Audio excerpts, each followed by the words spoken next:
Come on, man. Come on.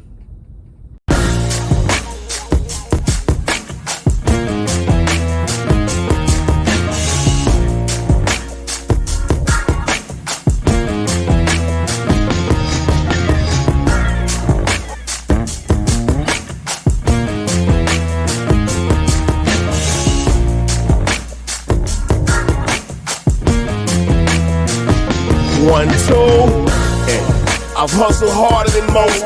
I'm a beast on these streets, got a revolver I tote. For these niggas trying to take me off the block where I post. Up dailies, sip Baileys out the bottle and smoke. Hey, what's up with the family? What's the damn deal, man? This is Junior the Truth. Thank you so much for taking time to watch this video. Really, truly, genuinely appreciate you all, man. Salute to the family, man. Shout out to the LDBC. Shout out to the Punch Junkie family, man. Man, y'all saw the title of the video. You clicked on it. You know why you're here, so let's get to it. So we're like a week in to the whole post-fight fiasco with regard to Gervonta Tank Davis versus Lamont Roach. And I'm kind of here just man, I'm just looking at it, man. And you know, I believe that, you know, boxing and all things therein is just really truly a microcosm of life. And so I'm looking at the spill out, and I'm looking at, you know, the back and forth between the Tank Davis fans and the Tank Davis naysayers, or I won't even say Tank Davis fans. I'll say certain Tank Davis fans, because I'm a fan of Gervonta Tank Davis as well. But I'm looking at the spill out, and to me, like, I'm in this space in my life, and I've been, as an adult, I've been in this space where, like, everything is black and white for me. Like, or I try my best to make things as black as white as possible. So there's black, then there's white. I don't really mess with gray areas. And so as far as the fight, and my thought on the fight is, you know, the fight ended in the draw. I probably wouldn't be mad with the draw outside of the knockdown situation. You know what I'm saying? Minus the knee situation. I would have been perfectly okay with a draw. You know what I mean? I thought Lamont Roach edged the fight out. You know what I'm saying? Even without the knockdown being called or whatever. Okay, this here nor there. But the fact of the matter is, like, I'm looking at it and I just realized, and I'm looking at, like, the lengths to which people will go to be right. And then I'm looking at this man shit. You know what I'm saying? And I'm looking at, like, for me as a man, like, I get things wrong all the time. You know what I'm saying? I get things all wrong all the time. I have to go back and make corrections. I have to go back and make atonements. I have to go back and apologize all the time. But there are certain things that I will never compromise in order to be right, or in order to be on a right side, or in order to side with any group or demographic of people or any person. You know what I mean? There's certain things that I'm just never going to compromise. And so it's amazing to me to just watch men compromise themselves in order to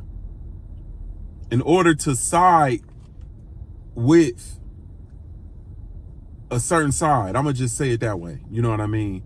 And this is weird, man. Like, it's weird to me, but it also, like I told you, you know, I look at it from as a microcosm of life. So I'm actually able to look at life, and I understand the reason why we're in the positions that we're in. You feel me? Because we have men that act the way that they act as a result of a boxing match. You know what I'm saying? As a result of Tank Davis's performance, you know, right, wrong, or indifferent. It's people that I really think, and I've maybe misclassified as, you know, it's a lot of people I thought was, like, solid. Like, I thought, you know, people was solid. And when I say solid, I don't mean, like, personally in their personal life. I mean, as far as, you know, calling the sport of boxing, saying, you know, they call it down the middle. You know, they really just really try to be fair and to be whatever. And I'm looking at some of these people, like, really truly compromise themselves in order to appear to side with, you know, Tank in this instance. And so I just think that it's just wild, man. And it takes me back to a bar that my brother, Black Fight Fan TV, dropped on me when we were doing the Hamburger Cheese podcast, and he just basically, in the midst of, we had our whole podcast and we were talking and going back and forth, and then at the end of the podcast, he just said, man, the conclusion of this is that if you can be compromised, you can be compromised. And I'm like, damn, man. And I just hate to see people compromise themselves, compromise their integrity, like compromise just their knowledge, you know what I'm saying? Like, to appear to side with or to be right in this situation. As far as the sport of boxing, historically, we've always seen if a fighter took a knee, that was scored a knockdown. I have never seen a fight where a fighter voluntarily took a knee and it wasn't scored a knockdown. And I'm pretty sure you can't either. You feel me?